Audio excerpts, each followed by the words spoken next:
Hello guys! Ngayon guys, samahan niyo uli akong magluto ng ating pang after putor. Ngayon ang lulutuin natin ay Arabic food. Ayan. Ayan siyempre ang ating mga ingredients. Yan.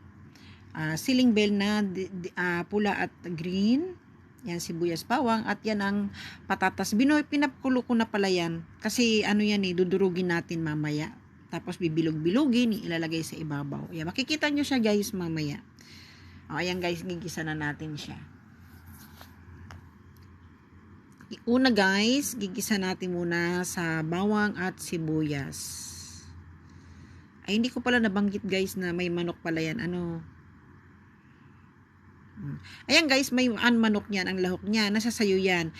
Pwedeng manok lang ang ilalagay mo. Ako naman guys, dinagdagan ko siya ng gulay kasi ang aking mag-ama ay bibihirang mag-ano ng gulay, lalo pa yung aking anak. So kaya nagdadagdag ako ng mga gulay ba. Nasa sayo naman yun Lahat naman ang sa pagluluto nasa sayo. Kung anong gusto mong idagdag at kung anong gusto mong tanggalin sa ng menu niya talaga.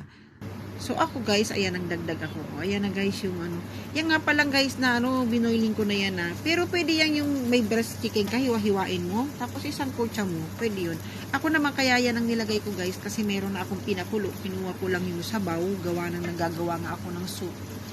Everyday kasi kailangan may soup yung aming tatay. Kaya ayun.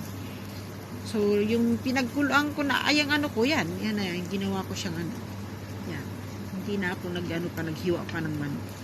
So, ayan, lalagay na natin yung bell pepper at saka carrots. Ayan. Kaya na sabi ko guys, pwede kung magluluto kayo, pwede lang manok ang ilalagay ninyo sa ilalim niya. I-try nyo guys, masarap ito. Gusto-gusto to ng mag-ama ko. Nag-ano ang ama ko, bakit ang mag-ama ko? Kasi bakit daw tuwing Ramadan lang ako nagluluto nito. Pag Ramadan, masipag tayo magluto.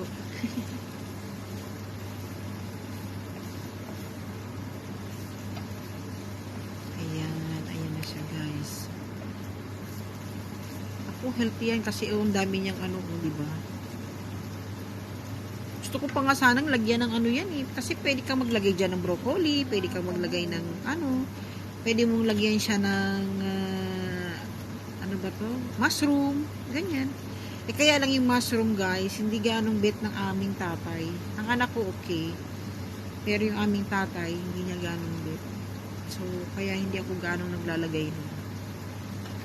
Siyempre, ang susundin natin yung mga kakain para mabenta. Kasi pag naglagay ka ng mga hindi nila ganong gusto, silang kumain. O kaya na yung asin, panimpla natin. Naku, hindi ko na pala nasabi kung ano yun. Ano nga pala yung guys, paminta, at saka mix spicy chicken na yan. O ayan na guys, tapos na. Katry na siya. O, bibilugin na natin yan. Tapos, ayan.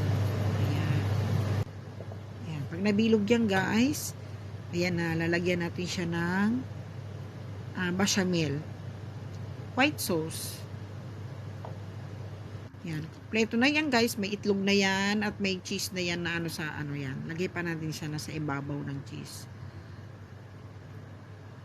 Ayan. Tapos guys, i-oven na natin yan. Oh, yan ang yan ang after namin ngayon. So, ayan, pasok na natin sa oven guys. Oh, ayan na siya guys. Oh, ayan na, ayun na yung niluto natin. Magantay na lang tayo guys ng adan at tayo kakain na. Ayan, thank you for watching.